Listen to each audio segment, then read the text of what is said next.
Bismillahirrahmanirrahim. Assalamualaikum warahmatullahi wabarakatuh.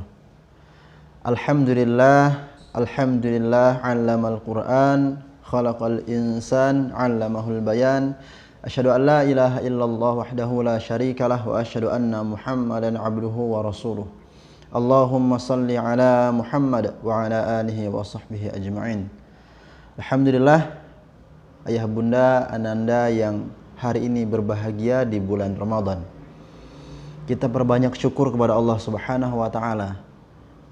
Syukur atas nikmat yang hari ini kita terus terima. Kita masih bisa melaksanakan ibadah-ibadah Ramadan, tilawah Al-Qur'an, saum Ramadan, tarawih dan lain sebagainya. Yang itu merupakan sebuah kenikmatan. Di bulan Ramadan ini kita bisa melakukannya dengan khusyuk, dengan nikmat, dan semua itu harus kita syukuri. Kemudian salawat dan salam kita perbanyak kepada baginda kita Nabi Muhammad SAW. Ayah bunda ananda yang berbahagia, pada kesempatan ini kita akan bahas sebuah topik yang erat kaitannya dengan Ramadan. Apa itu? Ialah keutamaan menghafal Al-Quran dan bagaimana sih cara menghafalnya. Ya, kita tahu bahwa Ramadan ini merupakan syahrul Quran, bulannya Al-Quran, bulan di mana Al-Quran diturunkan di dalamnya. Ya, kita sudah tahu bagaimana Allah Subhanahu wa taala firmankan dalam Al-Quran, A'udzu billahi minasyaitonir rajim, syahrul Ramadan alladzi unzila fihil Quran. Bulan Ramadan adalah bulan yang di dalamnya diturunkan Al-Quran. Nah, dalam momentum bulan Al-Quran ini, syahrul Quran ini, ya, kita akan membahas salah satu hal penting dalam topik Al-Quran ini, yaitu menghafal Al-Quran. Ya, ayah bunda ananda yang berbahagia, salah satu dari banyak hak Al-Quran, ya, hak Al-Quran yang harus kita tunaikan adalah kita menghafalkan ayat-ayat Al-Quran. Hak Al-Quran itu banyak. Ya, kewajiban yang harus kita tunaikan atas hak tersebut itu banyak, mulai dari membacanya, kemudian kita mentadabburinya, kemudian kita menghafalkan ayat-ayatnya, kita mengajarkannya dan lain sebagainya. Nah, salah satu yang ingin dibahas kali ini adalah menghafalnya. Menghafal Al-Quran ini merupakan tradisi yang telah terjadi, yang telah dibudayakan yang telah dilakukan oleh kaum muslimin sejak awal adanya Islam. Nabi dan para sahabat itu dulu ketika Al-Quran diturunkan, itu Nabi dan para sahabat menghafalnya. Ya, jadi Nabi dan para sahabat itu kalau baca Quran, baca dari apa yang mereka hafal. Karena ketika Al-Quran turun, Al-Quran itu tidak dalam mushaf yang hari ini kita terima. Tidak dalam lembaran-lembaran Al-Quran yang tebal berbentuk kertas, bukan. Al-Quran waktu itu ketika turun, Rasulullah SAW memerintahkan untuk menuliskan. Ya, Rasulullah itu punya juru tulis Al-Quran. Namun Al-Quran tidak dituliskan dalam bentuk mushaf, tidak di kertas, tapi dituliskan di ranting-ranting kurma, pelepah-pelepah kurma, kemudian di kulit, di batu dan lain sebagainya. Dan itu masih berserakan, ada di sahabat A, di sahabat B dan seterusnya. Tidak terkumpul dalam satu tempat, apalagi satu mushaf. Nah, maka para sahabat Rasulullah itu membaca Al-Quran berdasarkan hafalan Al-Quran mereka. Nah, ananda semua, apa yang menjadi motivasi, menjadi keutamaan dari kita menghafal Al-Quran ini? Ya, Rasulullah SAW bersabda, Inna lillahi azza wa jalla ahlina minan nas. Sesungguhnya Allah Subhanahu wa taala memiliki keluarga dari kalangan manusia. Nah, pada saat itu Rasulullah SAW sedang bersama para sahabat, sedang duduk-duduk bersama para sahabat. Kemudian Rasulullah menyampaikan hadis ini. Sesungguhnya, wahai para sahabatku, sesungguhnya Allah Subhanahu wa taala memiliki keluarga dari kalangan manusia. Ya. Kemudian para sahabat nih penasaran sekali. Kita juga penasaran ketika ada yang mengatakan, Allah itu punya keluarga dari kalangan manusia loh. Kita penasaran nih, Allah punya keluarga dari kalangan manusia. Siapa kira-kira manusia yang jadi keluarganya Allah itu? Kemudian para sahabat bertanya, seperti kita juga bertanya hari ini. Para sahabat bertanya kepada Rasulullah, "Manhum ya Rasulullah?" Siapa mereka wahai Rasulullah?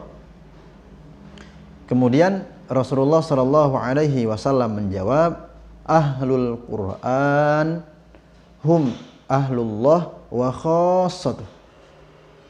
Rasulullah menjawab, mereka adalah ahlul Quran. Mereka itu, ahlul Quran itu adalah keluarganya Allah dan orang-orang khususnya, orang-orang istimewanya.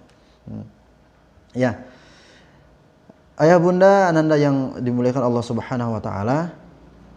Jadi ternyata di dunia ini, di antara manusia ada orang-orang pilihan yang menjadi keluarganya Allah Subhanahu wa taala. Ya. Orang-orang tersebut adalah ahlul Quran. Ahlul Quran ini dimaknai salah satunya adalah orang yang menghafalkan Al-Quran, hafidh Al-Quran. Ya. Orang yang hafal Al-Quran. Nah, kita bisa tadabburi, kita bisa fahami, kita bisa pelajari hadis ini betapa Masya Allah. Langsung Rasulullah SAW katakan bahwa sebuah keutamaan, sebuah kemuliaan yang luar biasa, sebuah keunggulan yang sangat besar yang bisa kita capai menjadi keluarganya Allah Subhanahu wa taala. Ya. Hadis ini menjelaskan kepada kita ini mengenai keluarga ini, ya. Kita tahu kalau namanya keluarga itu biasanya orang yang sangat dekat dengan kita. Orang yang selalu ada dengan kita. Orang yang kalau kita butuh, kita biasanya ke keluarga dulu, bukan ke orang lain. Kalau kita butuh sesuatu, kita biasanya minta bantuan kepada keluarga dulu. Ya. Baik keluarga secara biologis ataupun tidak. Ya. Orang yang dekat dengan kita, yang merasa kekeluargaan, yang rasa kekeluargaannya dekat dengan kita. Ya. Di dunia saja kita begitu. Kita ada masalah, kita minta bantuan dengan keluarga, dan biasanya keluargalah yang akan membantu lebih dulu, lebih awal dibandingkan orang lain. Kita ada masalah, keluarga yang membantu urusan kita, yang menyelesaikan masalah kita. Ya. Nah, ini kita bisa bayangkan Allah Subhanahu wa taala yang menjadi keluarga kita. Kita menjadi keluarganya Allah Subhanahu wa taala. Kita menjadi keluarganya Allah. Kita bisa bayangkan kalau kita sudah jadi keluarga Allah Subhanahu wa taala, apa yang kita inginkan, apa yang kita butuhkan mudah sekali bagi Allah Subhanahu wa taala. Mudah sekali bagi Allah Subhanahu wa taala. Ya, maka kalau kita ingat kembali bagaimana perjalanan kaum muslimin dari awal adanya Islam sampai generasi selanjutnya, semua persoalan umat Islam itu mudah sekali diselesaikan oleh Allah Subhanahu wa taala. Mudah sekali. Kalau kita lihat juga dari sisi keilmuan, kita tahu bagaimana para ilmuwan di zaman keemasan Islam itu, ya, puncak keemasan Islam itu di zaman Umayyah dan Abbasiyah, puncaknya di Abbasiyah, dinasti atau kekhalifahan Abbasiyah. Kebanyakan ilmuwan, ulama-ulama baik dari sisi ilmu agama maupun ilmu umum, kebanyakan di antara mereka menjadi hafidh Al-Quran di usia kecilnya. Bahkan yang ahli kedokteran pun, Ibnu Sina itu hafal Quran di usia kecil. Ya. Kemudian juga bagaimana Imam Syafi'i, Imam Bukhari itu hafal Al-Quran di usia kecil. Nah, ya. Banyak juga ilmuwan-ilmuwan di bidang sains lainnya yang hafal Al-Quran ketika di usia kecil. Nah, jadi ketika dia menghafalkan Al-Quran di usia kecil, ilmuwan-ilmuwan ini menghafalkan Al-Quran di usia kecil, maka Allah bukakan kecerdasan baginya. Dengan hafalan Al-Quran itulah mereka mudah sekali mempelajari ilmu-ilmu lainnya, mempelajari fisika, mempelajari kedokteran, mempelajari lainnya, dan mereka menjadi ahli di bidang itu. Ya. Karena apa? Mereka menjadi keluarganya Allah Subhanahu wa taala. Ya. Dan satu lagi hadis Rasulullah SAW, masih hadis yang sama disebutkan mereka itu juga menjadi orang khususnya Allah. Ya. Sama juga orang khusus ini. Nah hari ini kita berlomba-lomba menjadi orang khusus terhadap sesuatu. Ya. Kalau kita menjadi orang khususnya seorang pejabat pemerintahan, maka kita akan mudah dalam urusan apapun. Ya. Kalau kita menjadi orang istimewa. Ya. Hari ini misalnya kita lihat saja di jalanan saja, ya, di jalanan saja, di lalu lintas jalan raya, itu kalau ada orang istimewa lewat, maka jalannya dikawal. Ya. Mereka diberi jalan untuk lewat sehingga tidak mengalami kemacetan. Nah, lalu lintasnya dikawal, keamanan, kelancaran jalannya itu di lalu lintas. Begitupun di tempat-tempat lainnya. Nah ini orang-orang yang istimewa di dunia. Coba kita bayangkan ini ada penguasa langit dan bumi, penguasa alam semesta, yaitu Allah Subhanahu wa Ta'ala, yang memberikan semua makhluk yang ada di dunia ini makan, yang memberikan semua makhluk yang ada di dunia ini minum, memberikan kesehatan, keselamatan, dan penguasa itu, Rabb semesta alam itu, Allah Subhanahu wa Ta'ala, menjadikan ahlul Quran, penghafal Al-Quran, orang istimewanya, orang khususnya. Nah maka ini menjadi motivasi tersendiri buat kita bahwa ini sesuatu yang luar biasa. Menjadi penghafal Al-Quran, menjadi hafidh Al-Quran, menjadi ahlul Quran merupakan sebuah keistimewaan yang tiada tandingnya. Ya. Kalau diurutkan mungkin keistimewaan di dunia ini menjadi orang terkaya di dunia misalnya, menjadi orang terhebat di dunia, terpintar di dunia, itu semua tidak ada apa-apanya dibandingkan dengan keistimewaan yang diberikan, yang dijanjikan oleh Allah Subhanahu wa Ta'ala. Menjadi keluarganya Allah dan menjadi orang khususnya Allah Subhanahu wa Ta'ala. Ya, ayah bunda yang berbahagia. Kemudian ada satu hadis lagi disebutkan bahwa di akhirat nanti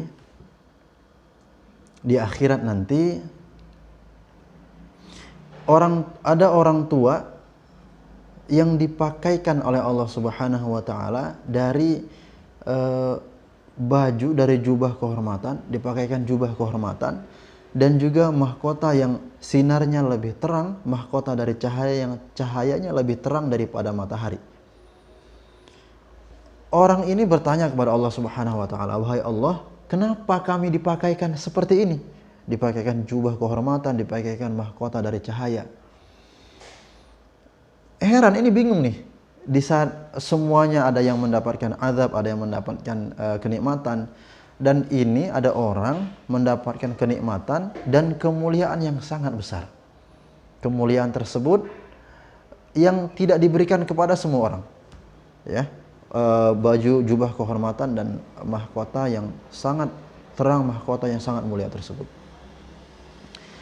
Kemudian orang ini bertanya, ya Allah, kenapa kami diberi seperti ini? Kemudian Allah Subhanahu wa Ta'ala menjawab, karena anak kalian telah mengambil Al-Quran. Mengambil Al-Quran ini maksudnya menghafalkan Al-Quran. Karena anak kalian telah menghafalkan Al-Quran. Nah, ananda yang sangat kami cintai, Al-Quran ini bisa menjadi salah satu cara kita berbakti kepada kedua orang tua kita. Ya, Al-Quran ini bisa menjadi cara kita menyenangkan, membahagiakan, menggembirakan hati orang tua kita.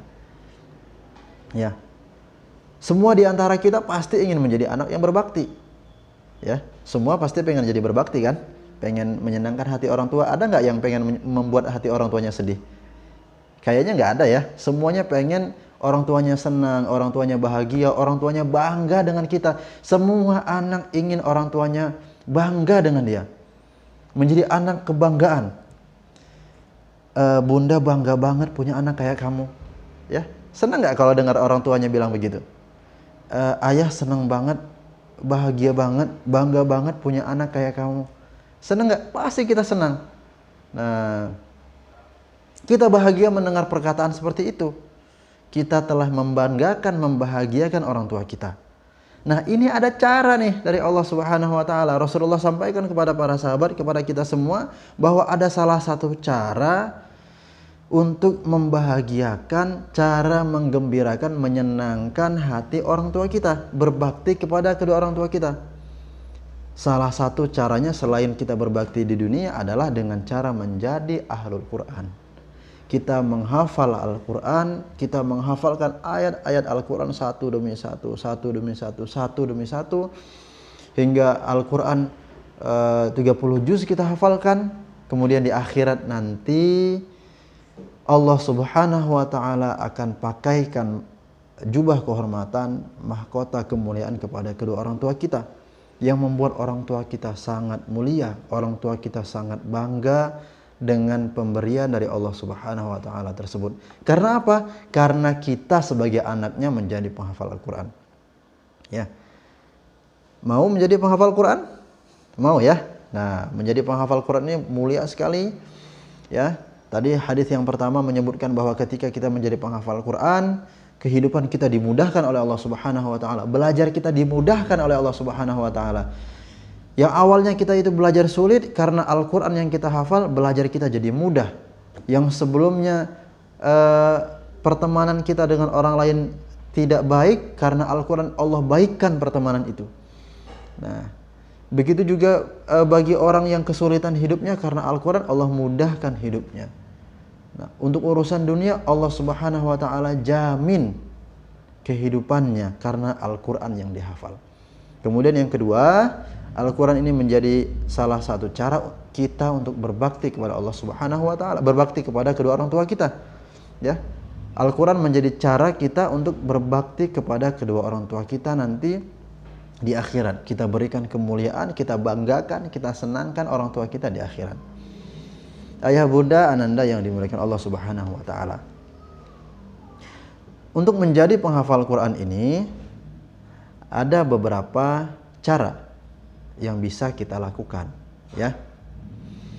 Nah, yang pertama, bagi ayah bunda yang menginginkan anandanya menjadi penghafal Quran, maka ada hal yang harus kita lakukan.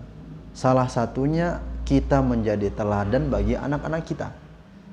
Ya, jadi sebagai orang tua kita juga mencontohkan bahwa menghafal Al-Quran itu mudah. Menghafal Al-Quran itu menjadi kebiasaan sehari-hari di rumah kita.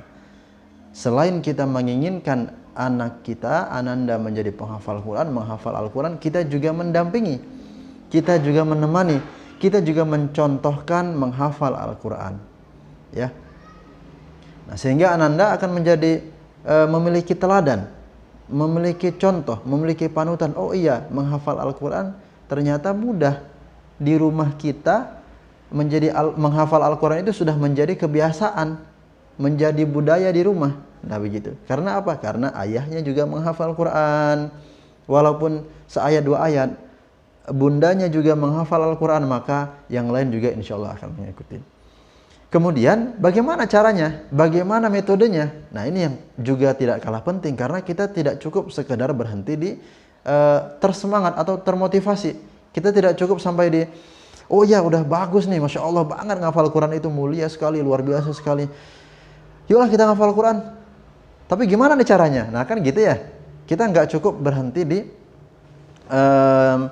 kita semangat, kita termotivasi, tapi juga harus sampai pada kita tahu cara menghafalnya. Ya, how to do, bagaimana cara melakukannya. Nah, ayah bunda dan ananda, ada banyak sekali sebenarnya metode dalam menghafal Al-Quran. Ya,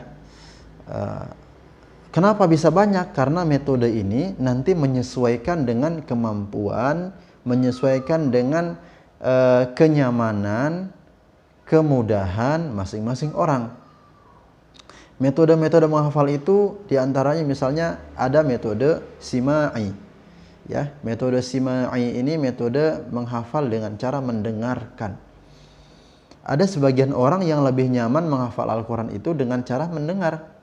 Al-Quran itu didengarkan, kemudian didengar terus, dengar terus, dengar terus, terus didengarkan.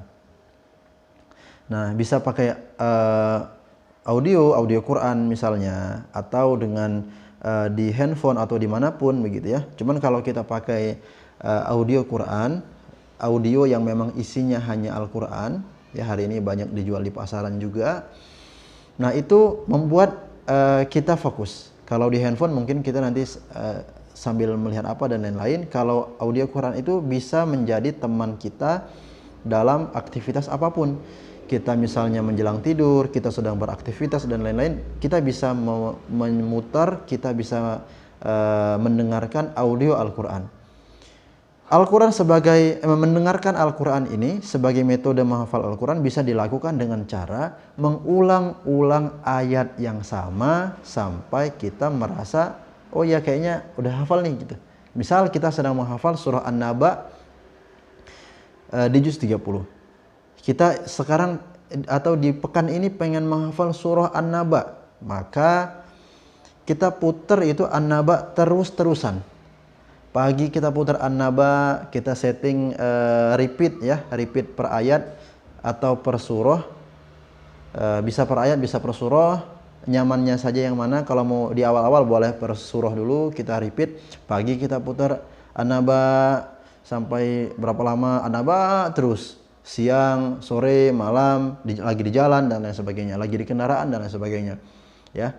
Nah, kita alihkan yang kita dengar yang awalnya kalau di kendaraan itu misalnya musik atau radio, kita bisa alihkan menjadi yang diputar adalah audio Al-Quran. Itu metode yang pertama. Ya, tidak sekedar diputar tapi kita putar sesuai dengan target hafalan yang ingin kita hafal. Ya, kalau sekedar diputar nanti tidak terfokus untuk dihafal, tapi hanya sekedar mendengar saja. Tapi kalau kita putar, kemudian kita putar berulang-ulang ayat yang sedang ingin kita hafal, maka itu masuknya ke dalam metode menghafal. Ada metode kedua. Metode kedua itu dengan cara metode disebutnya metode kitabah. Dituliskan, ya. Al-Quran itu dituliskan berkali-kali, dituliskan berkali-kali. Jadi bentuknya tulisan saja, bisa berbaris-baris menuliskan ayat tersebut. Misalnya ayat pertama surah An-Naba, amma yatasaalun, ditulis di kertas, tulis lagi, tulis lagi, tulis lagi, tulis lagi. Nah, sebagian ada yang nyaman dengan metode ini. Ada, ya. Mungkin sebagian yang lain tidak. Kemudian ada yang metode yang umumnya dilakukan oleh orang-orang, yaitu dengan cara Al-Quran itu dibaca berulang-ulang, berkali-kali. Ini bisa dilakukan bagi yang sudah lancar membaca Al-Quran. Bagi yang belum lancar membaca Al-Quran bisa dengan cara atau dengan metode sima'i tadi. Kemudian bagi yang belum lancar membaca Al-Quran, belum tartil membaca Al-Quran, bagi yang sudah tartil membaca Al-Quran itu dengan, bagi yang belum tartil dengan sima'i, bagi yang sudah tartil, bagi yang sudah lancar maka dengan cara membacanya dengan mengulang-ulang. Karena sebenarnya metode apapun itu, hari ini banyak berkembang metode-metode menghafal Al-Quran. Ada metode A, metode B, metode C, metode D, dan seterusnya. Semua metode itu intinya adalah ayat yang sedang ingin kita hafal, kita baca berulang-ulang sampai kita hafal. Nah, saya ingin menjelaskan metode yang terakhir ini dengan lebih detail. Ya, dengan lebih detail. Bagaimana caranya? Caranya bisa dilakukan dengan cara kita misalnya mau menghafal surah An-Nazi'at. An-Nazi'at kita ingin hafalkan. Kita bikin target misalnya, bisa targetnya per ayat atau targetnya per baris. Bebas saja, mau per ayat silahkan, mau per baris juga silahkan. Ya, kita mau hafal surah An-Nazi'at, targetnya misalnya 5 baris atau 5 ayat aja deh, 5 ayat ya, 5 ayat. Kita ingin hafalkan 5 ayat. Nah, maka kita baca An-Nazi'at ini ayat per ayat sebanyak 5 kali. Ayat pertama kita baca sebanyak 5 kali. Minimal 5 kali. Ya. Kita baca wan-nazi'ati gharqa. wan nazi'ati gharqa, wan nazi'ati gharqa. Kita baca terus sampai 5 kali. Kalau sudah hafal cukup. Kalau ternyata belum hafal, tambah lagi sampai kita yakin bahwa kita tidak melupakan satu kesalahan pun. Kesalahan itu bisa harokatnya, bisa hurufnya, ya. Jadi kalau kita sudah yakin tidak ada yang salah, maka kita boleh lanjut ke ayat kedua. Nah, kita hafalkan wan nazi'ati gharqa. Sudah hafal nih ayat pertama, maka kita lanjutkan ayat kedua. Wan nasyitati nashta. Ulang sebanyak minimal 5 kali. Wan nasyitati nashta, wan nasyitati nashta.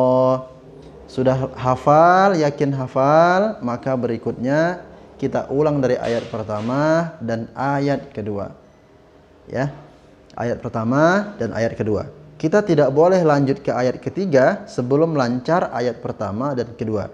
Sebelum kita bisa menyambungkan antara ayat pertama dengan ayat kedua. Kalau sudah bisa kita sambungkan, boleh kita lanjut ayat ketiga. Kita baca wan nazi'ati gharqa, wan nasyitati nashta. Baru kita hafalkan ayat ketiga. Was-sabihati sabha. Ya. Nah, kita baca terus ayat ketiga, baru kita baca dari ayat pertama lagi. Ya. Wan nazi'ati gharqa, wan nasyitati nashta, was-sabihati sabha. Nah, kita tidak boleh, ya. Ini perlu saya sampaikan, saya tekankan bahwa kita tidak boleh mengulang atau melanjutkan, ya, kita tidak boleh melanjutkan ke ayat ketiga atau seterusnya sebelum kita mengulang dari ayat pertama, kedua, dan ketiga. Karena kalau kita langsung tambah ayat berikutnya, kita tidak ulang lagi dari awal, nanti kita sulit untuk menyambungkannya. Karena yang paling penting di sini selain kita hafal ayat per ayat, kita juga bisa menyambungkan antar ayat tersebut. Ya, barulah kita hafal ayat ke-5, ayat ke-4, ayat ke-5 dan seterusnya. Setelah hafal kita 5 ayat, maka barulah kita lancar, kita ulang ayat 1 sampai ayat 5, kemudian barulah kita lanjutkan ayat 6 sampai ayat 10. Ya. Ayah bunda dan ananda yang berbahagia, nah itu beberapa cara kita dalam menghafal Al-Quran atau metode dalam menghafal Al-Quran. Sangat memungkinkan dan sangat bagus ketika kita kombinasikan dengan cara sima'i tadi. Kita sering mendengarkan ayat Al-Quran. Tadi kita misalnya mau hafal surah An-Nazi'at, kita dengarkan terus-terusan surah An-Nazi'at. Ya, kita putar terus tuh audionya. Pagi, siang, sore, malam, kapanpun dan dimanapun, kecuali ya di tempat-tempat yang tidak boleh, ya seperti kamar mandi dan lain-lain, itu tidak boleh. Ya, tapi kalau dalam rumah, kamar, kendaraan dan lain-lain itu boleh dan bagus. Kemudian kita alokasikan waktu khusus. Waktu khususnya itu bisa di ba'da subuh ataupun di malam hari. Itu waktu yang sangat baik untuk menghafal Al-Quran. Dan ketika menghafal Al-Quran itu tidak boleh ada yang mengganggu. Tidak boleh ada gangguan dari notifikasi WhatsApp, ataupun sambil lihat Instagram, ataupun lihat berita. Tidak boleh. Ketika kita fokus menghafal, maka handphone kita simpan jauh-jauh. Kita flight mode pesawat, atau matikan, kita simpan jauh-jauh, kita pegang Al-Quran saja. Kita pegang Al-Quran saja dan kita fokus menghafal. Tidak perlu lama-lama, cukup dialokasikan dalam seharinya setengah jam sampai 1 jam saja. Ya, kalau kita punya kesibukan cukup 30 menit pagi, 30 malam, itu sudah sangat cukup waktu kita untuk menghafal Al-Quran. Apakah bisa? Insya Allah sangat bisa. Selama kita sudah punya motivasi yang kuat. Tadi di awal sudah disampaikan motivasi betapa mulianya menjadi penghafal Quran. Berikutnya, ketika kita sudah punya motivasi yang kuat, kita punya azam yang kuat, berikutnya kita sudah tahu caranya, dan insya Allah kita bisa melakukannya. Dan terakhir, kita harus istiqomah dalam menjalankannya. Ya, itu mungkin pembahasan kita pada hari ini. Sebuah pembahasan yang sebagai seorang mukmin kita harus pelajari Karena menghafal Al-Quran ini harus kita lakukan. Karena setiap seorang mukmin itu harus punya hafalan dalam dirinya. Walaupun sedikit. Kalau bisa banyak dan sampai 30 juz itu sungguh sangat bagus, sangat mulia, sangat luar biasa.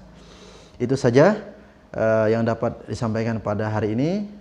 Mohon maaf jika ada kata-kata yang keliru. Ya, yang benar datangnya dari Allah Subhanahu wa taala. Yang salah itu murni karena kelalaian saya.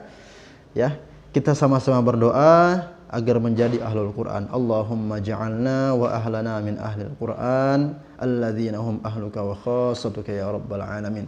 Ya Allah, jadikan kami ahlul Quran, jadikan keluarga kami ahlul Quran. Ahlul Quran yang menjadi keluarga Engkau, yang menjadi keluargamu dan menjadi orang-orang khususmu. Wallahu a'lam bishawab. Assalamualaikum warahmatullahi wabarakatuh.